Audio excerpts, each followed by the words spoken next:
Well, hello there, dear viewer.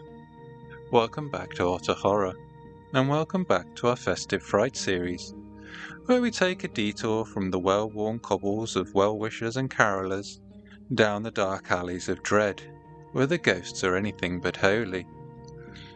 Tonight's tale is simply titled His Castle by Alma Katsu.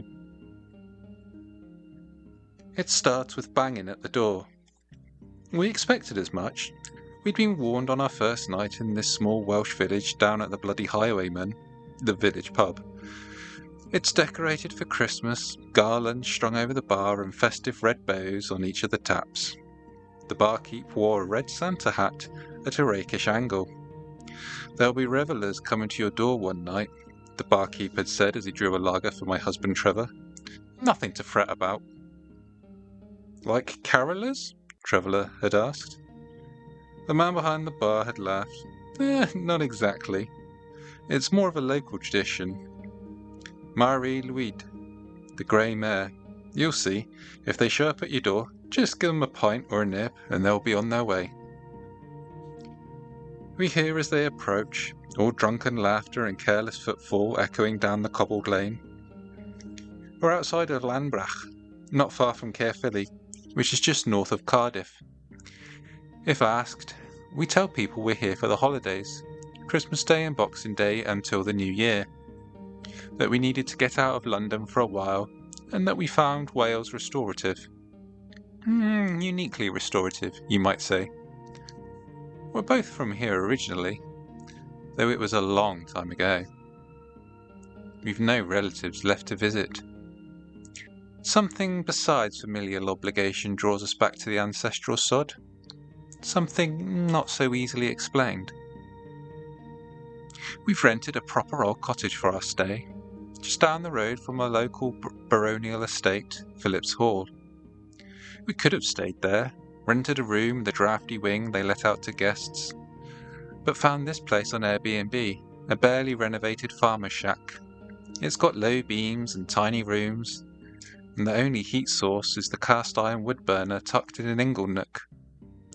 There's one bathroom and a single bedroom, only slightly larger than the bed that sits in the centre.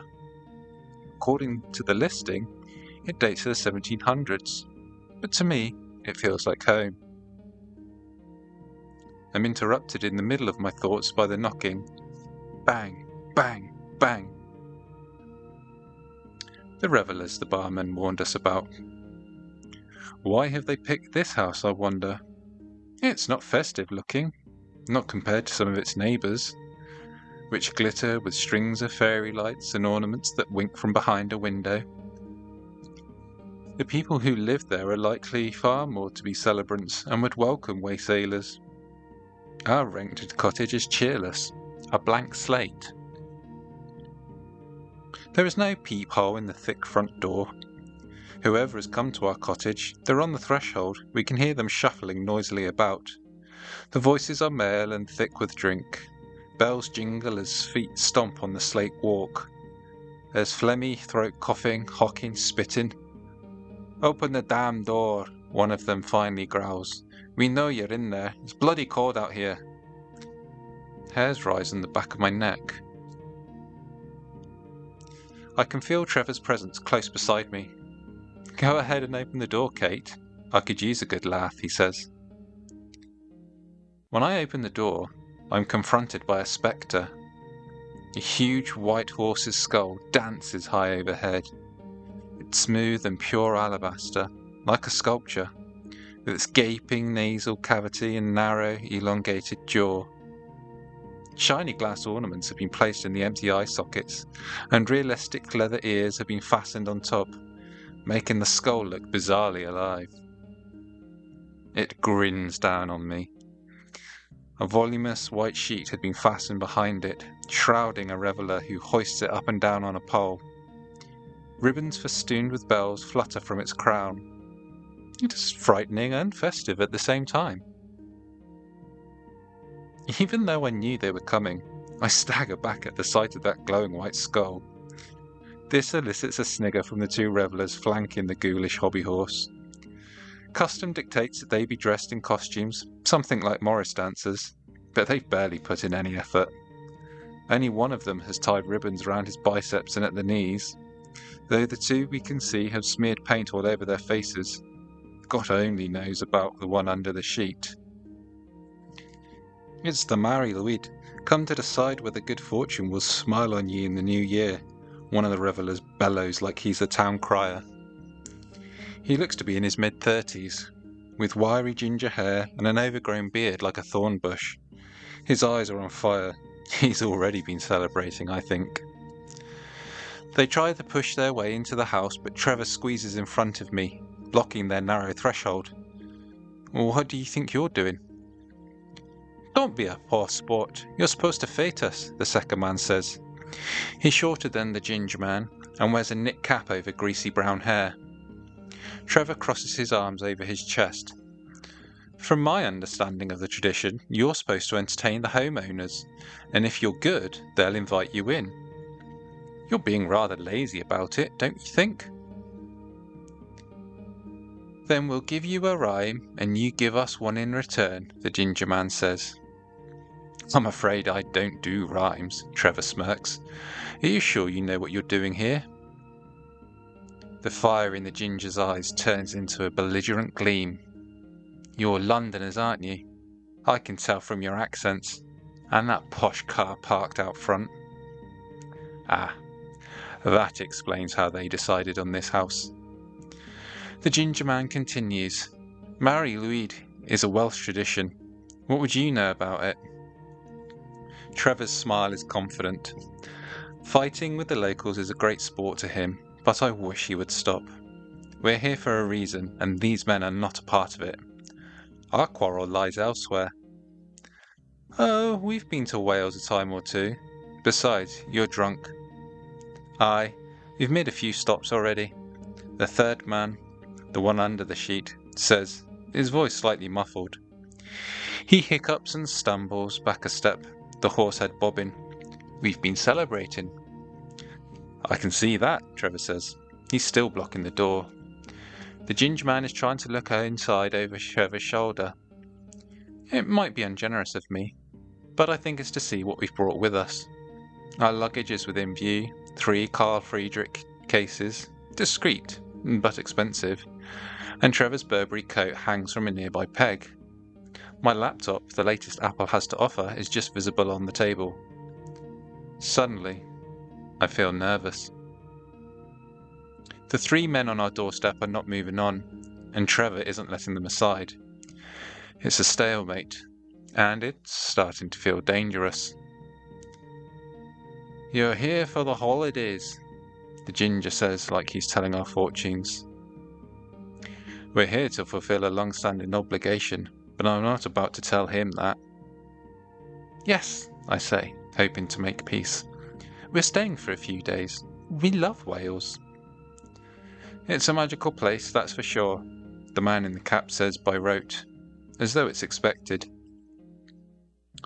Then you won't object to participating in a local tradition, for the missus, the ginger adds.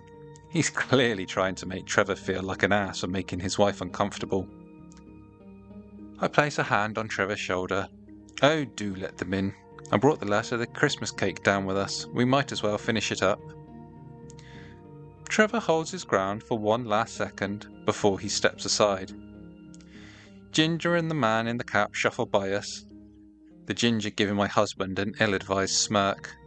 The man under the shroud goes to leave the hobby horse outside on the walk, but Trevor lays a hand on his arms. No, bring it in. You can't leave it out there. Someone might nick it. The man guffaws in disbelief. Who would steal something so frightening? But he does as Trevor says. The horse's skull is enormous, as big as of a schoolchild. It could be a dragon's skull. Fitting, for Wales is the land where dragons supposedly once lived. The skull fills the tiny entryway.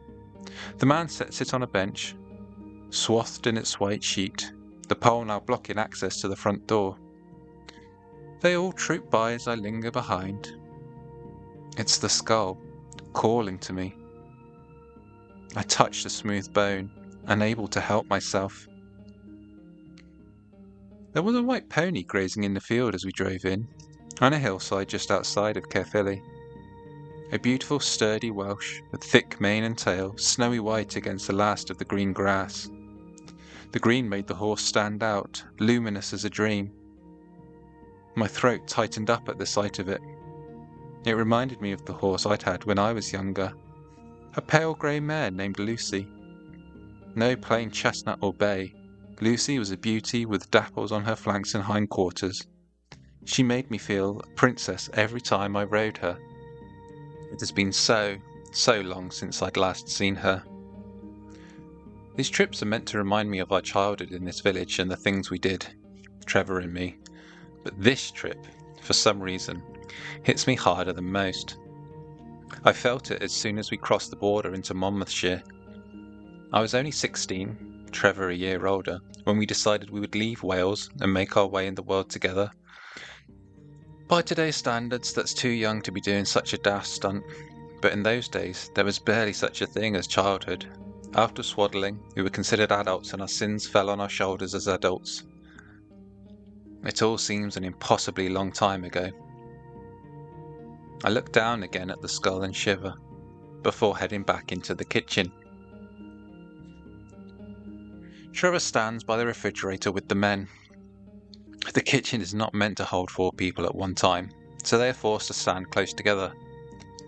Now I can see how seedy the revellers are. They are all in their early 30s with bad teeth and in want of haircuts.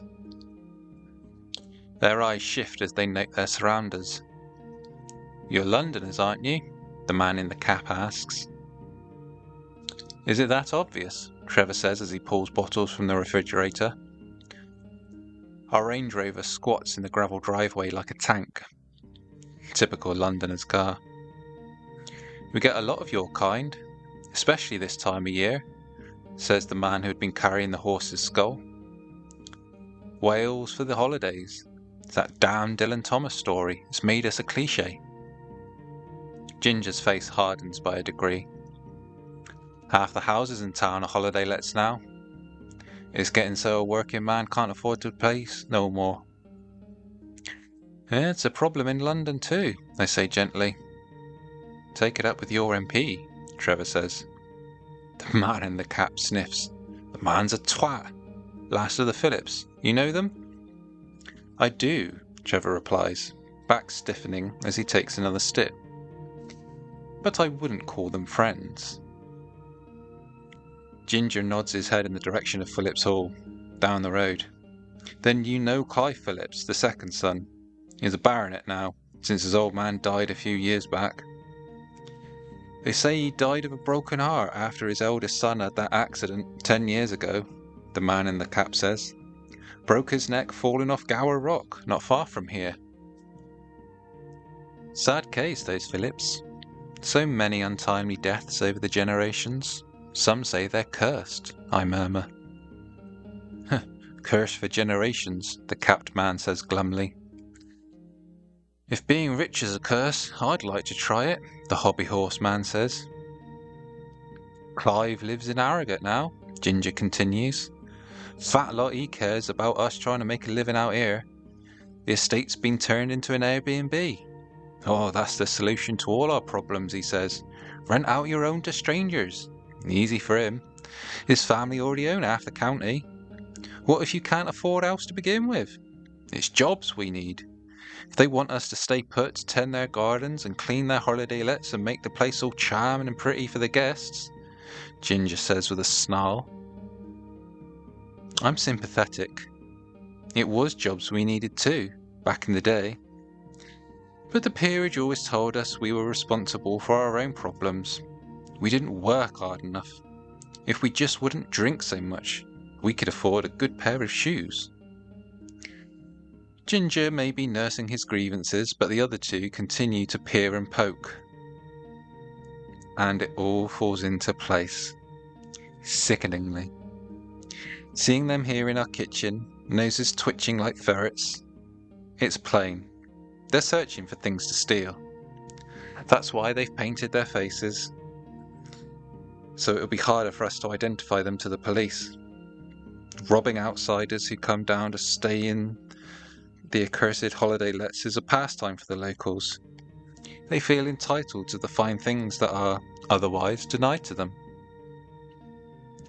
It's more lucrative around Christmas too, with houses full of presents.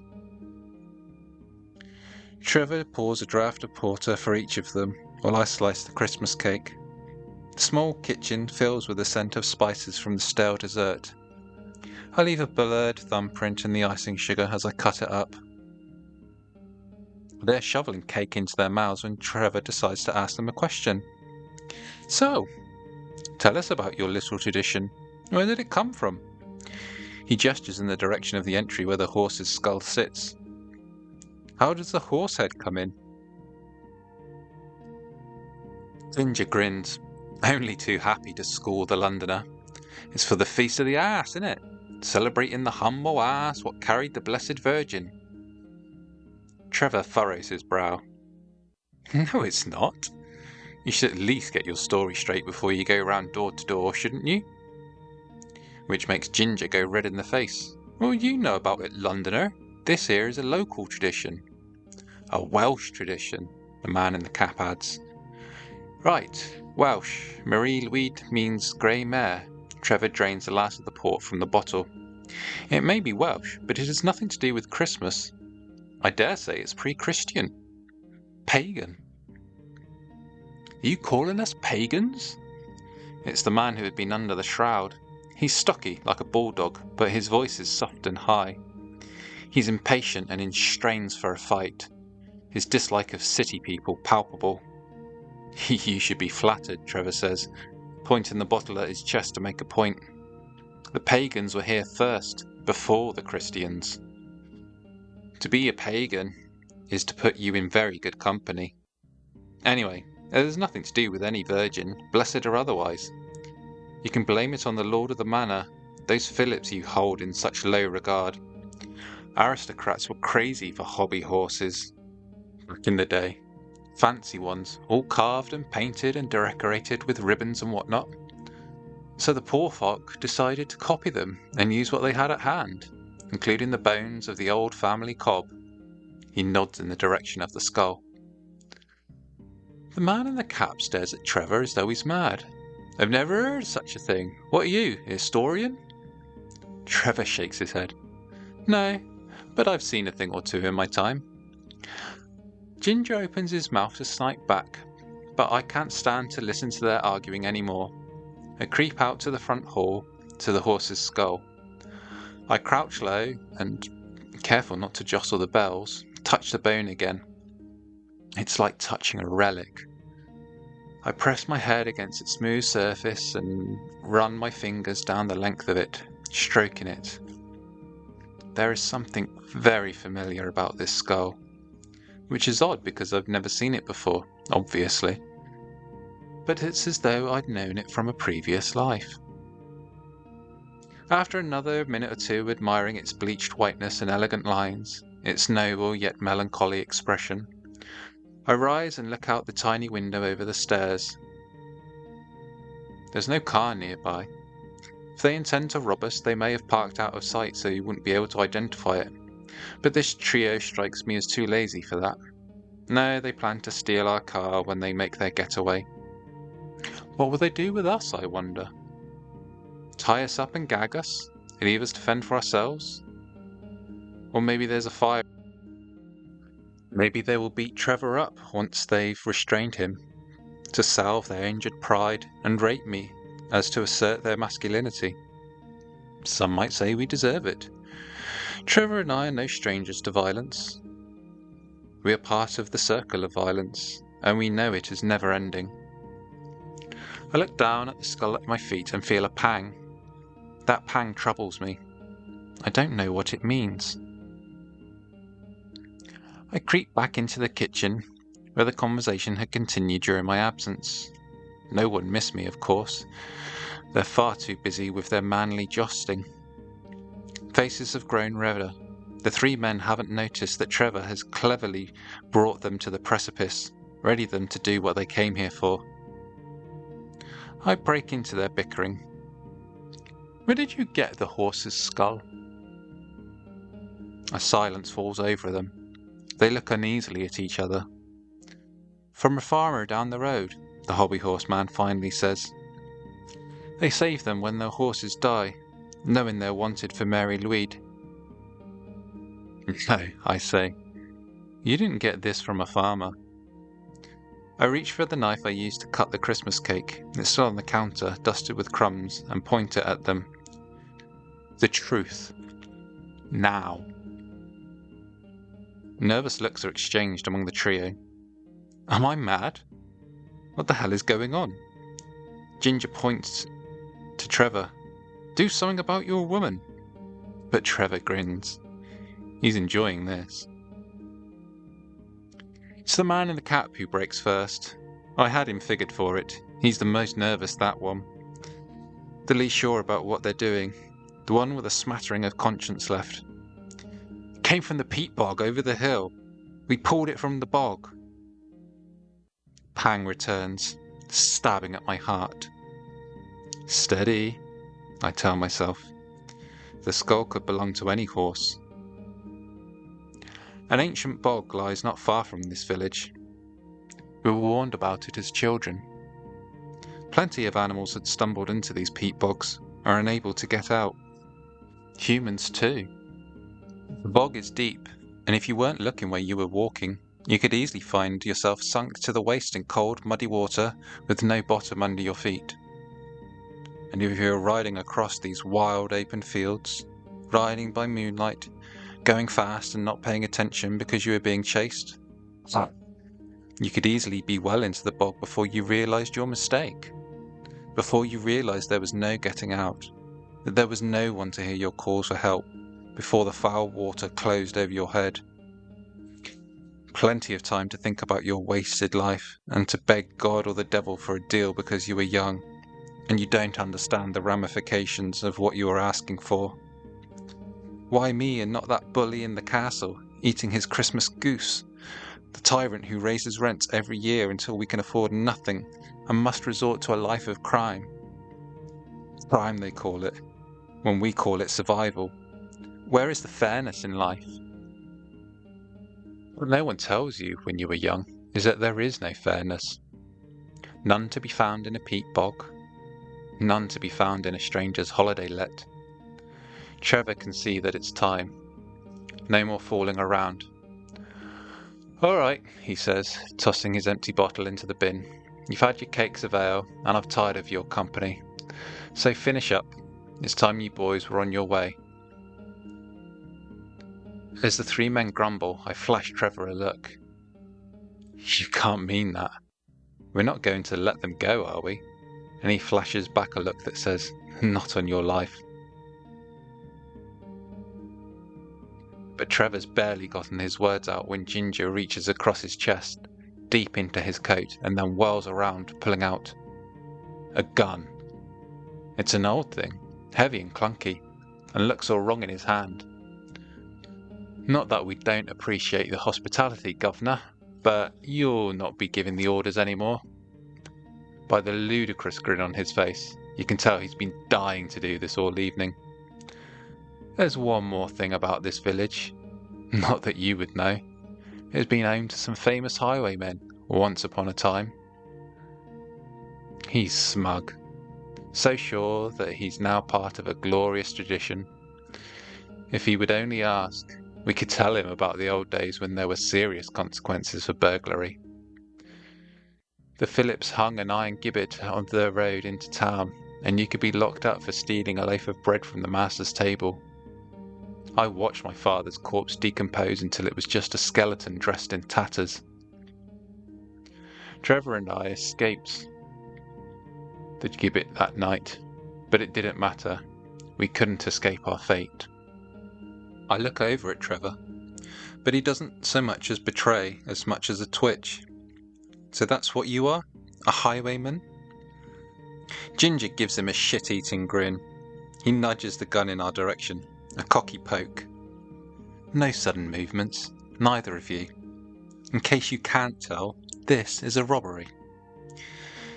If he expected us to scream and wet ourselves in fright, he is to be disappointed. Trevor's laugh, hollow and merciless, has frightened better men than Ginger. Is that all you've got? Is that it? You've done it all wrong, mate. For one thing, you should have 2 guns, not 1. How are you going to cover the both of us with only 1 gun? His 2 pals glance at each other nervously. This is not going according to plan, but Ginger ignores them. Do either of your mates have a weapon? No? Maybe because that's something you don't need to worry about, Kate, because, well, she's a woman, isn't she? Oh, but you've made a bad mistake there. Kate, she's just as bad as me. Maybe worse. You should know your marks before you unsheath your weapons. There is about 8 feet between Trevor and the would-be robbers. I've seen the expression on Trevor's face countless times. It's the way he looks when he gets to be himself, as he was born, the person he must hide every day. He grins wildly in anticipation of the violence he's about to commit. Violence like an old friend met only too rarely these days. He takes a step towards the revellers, unfurling his hands at his hips, the same gesture that Ginger tried to pull off when he whipped out his gun. But Trevor shows them how it's done, with all the force, all the flair of the old days. Stand and deliver, your money or your life. But in Trevor's hand are 2 knives. Our 3 guests may be wondering where they came from. He certainly wasn't holding them a minute ago. Maybe he took them from the chopping block behind the kitchen set. But these don't look like kitchen knives. They look blunt and heavy and meant for something much more insidious, like gutting a stag or killing a bear. He takes another step toward them, and another. The 3 would-be robbers scramble backwards like crabs. Even Ginger. His eyes go big as he stares at the knives, their intent unmistakable. In that split second, however, he seems to remember that he's got something better than a knife in his hand. He's holding a gun. He raises it shakily and takes aim mere feet from Trevor's chest. To which Trevor laughs. Go on, take your shot. Better men than you have tried, God knows. They have forgotten all about me. Forgotten what I was holding this entire time. Before he can pull the trigger, however, there's a zing and a flash. A streak of silver comes seemingly out of nowhere, and now there's a kitchen knife sticking out of Ginger's hand. It's the 8-inch chef's knife I used to cut up the Christmas cake, crumbs and all. It makes him drop the gun, which spins under the range cooker. The knife tip sticks out the far side of Ginger's hand and he's howling like a stuck pig. His 2 chums have recoiled in fright, unable to take their eyes off Ginger's copiously bleeding appendage. And then, when they realise who threw that knife, they gawp at me as they slowly come to realise that they have stepped into a nightmare. Nothing is as they thought. We are not the clueless victims from London, and they are not the dashing highwaymen going to save the village. Trevor laughs as he advances on Ginger and his 2 cowering pals, and there is no denying that there is a distinctly menacing air about him. You can almost smell the sulphurous reek and heavy, peaty undercurrent swirling around him. It brings the last day back to me. I remember our last moments fleeing through the bog like it was yesterday, when in truth, it was hundreds of years ago. Centuries. And yet, so little has changed. We were doomed to a life of sin and crime, just like you, I want to tell those boys. We don't blame you. There's no escaping. So chin up and face your destiny like men.